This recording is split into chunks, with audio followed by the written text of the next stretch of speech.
Hello, my lovely people. Good morning, afternoon, evening. Una welcome to today's Koko News. Now me, una personal person, Lady B Good. And we dey bring una this ogbonge news from F5 Studio. Abeg, if today na the first time of you coming across our video or our channel, make you try subscribe and also turn on the notification bell so that anytime we upload another Koko News like this, you go be the first person to be notified. Without wasting much of una time, make we go to the main koko of today. My better people, I don bring una this ogbonge news wey be say e dey happen for Yoruba land. The Oduduwa people don provoke come out, dem don vex come out say dem no want the Fulani for their community again. Sake of say these Fulani people, dem dey cause different havoc for their state. Dem dey cause different things wey be say e dey happen. Na dem be the bandits, na dem be kidnappers, na dem dey do one or two things wey be say e no right. So all of them don burst out today now say dem no want dem again for their community. Sake of say dem give dem 7 days make dem take comot for their land. The Eastern people don first come out before say dem no want dem. Now na the Oduduwas. So make we see how the thing go play reach. So my people, these Fulani people, dem dey give everybody different things wey be say e no even suppose to dey. Na dem dey do kidnapping, na dem dey rob, na dem be these bandits, na dem be Fulani herdsmen. My dear people, this Fulani don too much, e don too much. The youth for this state now, all of them don provoke come out. Everybody don go carry their own weapon come out. Take us say make dem comot. All these Fulani people, make dem stay for their own city or make dem stay for their own state. Their own don too much for Nigeria. Their own don too much, my dear people. If you go Benin now, na their matter na dey reign. Before they catch 1 or 2 kidnappers, Fulani na dem. My country people, how we wan do this matter? This one na war. See, na the Fulani people house na dem dey burn so. Na fire dey so. Make the governor, the president, make dem talk put for this matter. Make dem tell Fulani people say make dem sit down for their state. Because as e dey happen now, dem no wan gree talk until don pass. Be careful. If you don pass, be careful. All of them dey come out. Sake of say their children no dey this state, they not concern them. Wetin go happen make e happen. Because if they say their children dey, all this nonsense, they for don talk put take. So my country people, abeg una not forget to subscribe and also turn on the notification bell. Una share and give una friends so that they will still know say this kind of channel dey exist. Make I leave una watch this full video, and not forget to leave your opinion for the comment box so that we go fit go through and to know your own personal idea for this matter when we say e dey ground. So we go see una for our next video. Bye bye, stay blessed. Bye.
ẹ̀yin ọmọ Yorùbá ṣe ti rí pé ti sùn.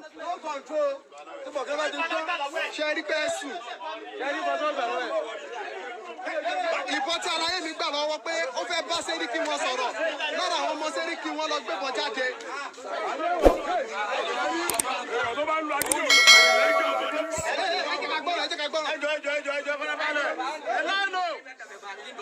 ohun tí mo wá wá fún ẹ máa gbọ́ mi ṣe gbọ́ mi dáadáa.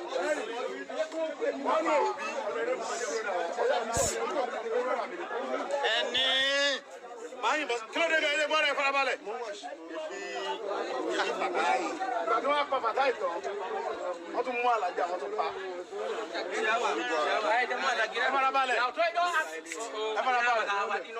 ẹ farabalẹ̀ gbọ́n tẹ̀mí sọ mi ní kẹ́ fọ́ kẹ́ gbọ́ mi sí mi báyìí. ìgbà tó pa ẹ̀ tán wọ́n tún wá mú ọmọ kábíyèsí wa ń gẹ̀gẹ̀ ń bí wọ́n tún jí gbé wọ́n tún ní kọ́ lọ gbé ránṣọ wa sọ èkó níbẹ̀ lónìí bàbá wa lóra. Sẹ́ríkì tẹ́jẹ̀ sí mi náà come out for here. You are here for you. Hey, you are not be nuts, yo. If you buy Oshela Hausa, you are not be Kaduna, no, you are not be Jos, yo. You are not be nuts, yo. Tẹ́jẹ̀ sí mi náà come out for here.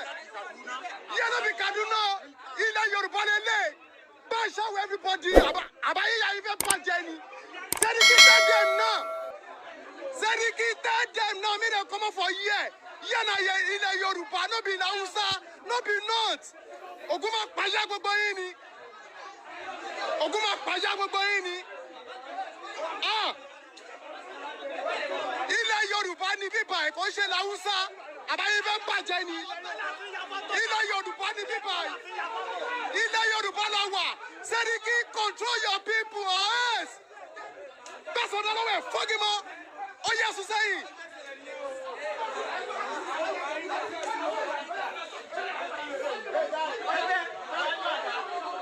Sẹ́ríkì control your people.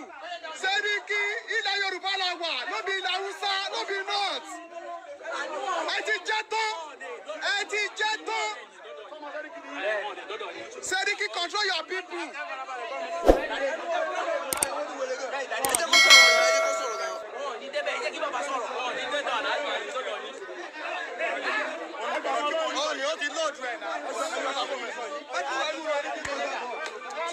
Ẹni ọ̀bọ̀tà àgbà lọ́wọ́ wọn sókè. Ìbọ̀tà àgbà lọ́wọ́ wọn ni. ẹnu wọn ká àmọ́ ẹ̀ka ní ọmọ àyà. wọ́n ti fi iná sí ìgá wa. ó tó bẹ́ẹ̀. wọ́n ti fi iná sí ìgá. alága ẹ̀rọ kọ̀ọ̀dúró wọn. ìgbà ewu. ohun tí ọba ló fẹ́ lu. ohun tí ọba àdúrà fẹ́ tí kò kúrò lẹ́yìn ọba fẹ́ ní kékeré kúrò lórí ilẹ̀ wa. tọ́jú tó sọ fún yín. àfún yín náà tí wọ́n padà wájú ní fúlọ́ọ̀ṣì àbúrò yóò fi lọ́ọ̀ṣì wa. ẹ̀wọ̀n náà fi lọ́ọ̀ṣì àbúrò yóò fi lọ́ọ̀ṣì wa. tí wọ́n padà wájú. kí ló tẹ̀ ń jẹ́ gàlẹ́ Yorùbá.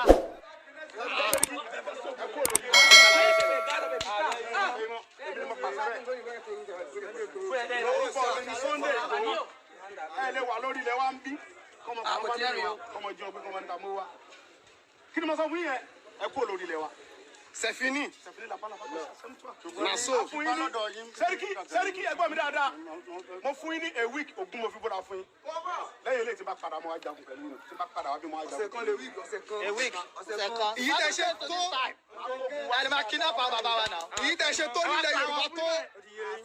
Eléyìí lọ yọ̀ bá sí wa. Sọ fún yọ̀ fà ọ́. Tí bàbá yẹ pé Ìgbòho sọ pé kẹ́kọ̀ọ́ lórí ilẹ̀ bàbá òun. Tẹ́sà ti rí làjú mi. Tẹ́sà ti mọ̀ pé ìjìnlẹ̀ wọn bí ni mí. Ẹjọ́ kí lórúkọ ẹ̀mí àwọn ta ló mọ bàbá mi publish rẹ̀.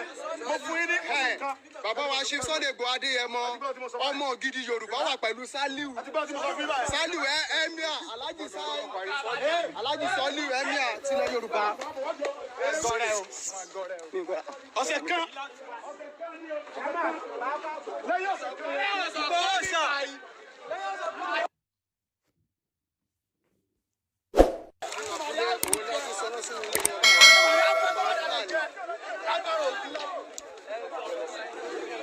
Ẹ̀yin ọmọ Yorùbá ẹ jí ẹ má sùn àsìkò lélẹ̀ láti gbára kúrò nínú ẹjọ́ ẹ bá rẹ ṣàánú wa o.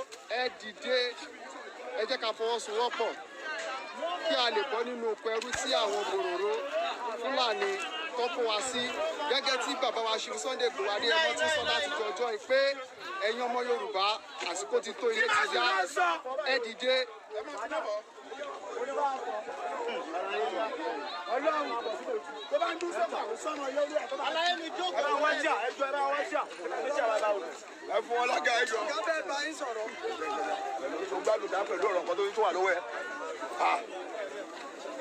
Àbí akí fún ẹ kí rọ́bì sọ bá mi sọ yìí náà àbí wà ọ̀yà wèrè ni.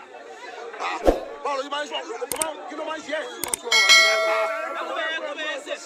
Gbèsè ni ẹ̀fọ́ mi máa bẹ̀ bọ̀. Jókòó díẹ̀.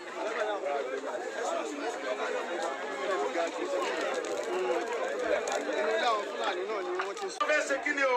A fẹ́ sọ̀rọ̀ sókè fúnra wa. Nígbà tá a ti ní kẹ́ sọ̀rọ̀ sókè, àríbẹ̀yìn bàbá wa ẹ̀rù ń bà ẹ̀yin ní ọ̀dọ̀ ẹ̀kẹ́ bẹ̀rù. Torí pé ikú kẹfà gbọ́dọ̀ bẹ̀yìn lẹ́rù mọ́. Àwa rí pé àwọn bàbá wa gẹ ọ̀fẹ́ Sùsẹ́ẹ̀lì wọn rẹ̀ fẹ́ kú. Àwa ọ̀dọ́ dẹ̀rẹ̀ a fẹ́ sọ̀rọ̀ sókè fúnra wa. Bí àwọn bàbá wọn tí ẹ lè sọ̀rọ̀ ẹnu pé kálàáfíà sí àtẹ̀ wà ní gbogbo ilẹ̀ Yorùbá wa náà first. So adúgbò lọ́wọ́ yín kábíyèsí Ọlọ́run jẹ́ mi ogun tí àwọn bàbá àjọ náà bá lè sọ méjì mẹ́ta torí bí táwọn lọ́pọ̀ torí ká pọ̀ sínú gbó gidi gan tí gbogbo Fúlàní ó fi lulẹ̀ fún wa tó tí gbogbo nǹkan lè wà bó ṣe ẹ̀kọ́ wà gbogbo ibi tí Fúlàní jogún ẹgbẹ́ fún àwọn bàbá wa wọ́n ní òfin dáko gbogbo dúkìá wèrè tí wọ́n gbà péjọ sí ní ẹgbàá sáàfin bí ẹbí túlù ṣe ó tá a fẹ́ ṣe gbogbo dúkìá wọn láti